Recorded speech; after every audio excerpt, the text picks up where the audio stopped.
Perang kota di jalur Gaza. Perang Hamas Israel kini masuk perang kota.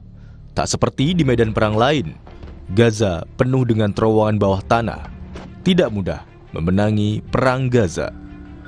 Selasa, 7 November 2023, tepat sebulan perang Hamas Israel berkecamuk. Saat mendeklarasikan perang ke Gaza, menyusul serangan mengejutkan kelompok Hamas ke Israel Selatan pada 7 Oktober lalu, Perdana Menteri Israel, Benjamin Netanyahu, menargetkan eliminasi kemampuan militer dan pemerintahan Hamas di jalur Gaza. Tak hanya kombatan Hamas, warga sipil di Gaza pun tak luput dari gempuran militernya.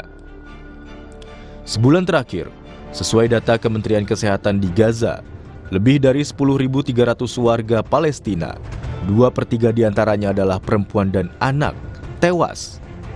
Lebih dari 2.300 orang diyakini tewas terkubur reruntuhan bangunan yang luluh lantak digempur Israel.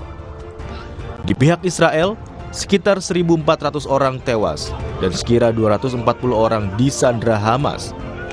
Sekitar 70% dari 2,3 juta jiwa kini hidup terlunta-lunta, mengungsi di tempat perlindungan, seperti sekolah atau rumah sakit. Yang tragisnya, juga tak luput dari serangan Israel. Israel bersikeras, serangannya ditujukan pada Hamas, yang mereka sebut berlindung atau menjadikan warga sipil sebagai perisai hidup. Namun, demikian tulis Mark Weller, kenyataan bahwa Hamas beroperasi di teritorial padat penduduk tidak menghapus perlindungan hukum bagi warga sipil di teritorial tersebut. Pembedaan antara kombatan dan warga sipil serta asas proporsionalitas, bagian dari antara elemen hukum humaniter internasional, jelas kerap diabaikan sejauh ini dalam perang Gaza. Sementara penyanderaan warga sipil oleh Hamas juga tidak dibenarkan. Menurut IHL, tuduhan pelanggaran terbesar ditujukan pada Israel. Isu perlindungan warga sipil itu sengaja kita angkat agar lebih menjadi perhatian ketika perang di Gaza sudah masuk fase perang kota. Di fase ini, Israel memfokuskan operasinya di kota Gaza. Meski sebagian warga telah mengungsi ke selatan, puluhan ribu warga masih di Gaza Utara.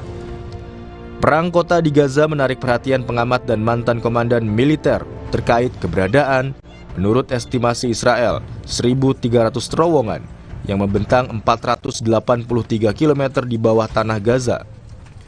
Dewan Inovasi Pertahanan dan mantan Direktur Komunikasi di Komando Pusat Amerika Serikat menyebut terowongan Hamas mirip terowongan Viet Cong dalam Perang Vietnam 1968.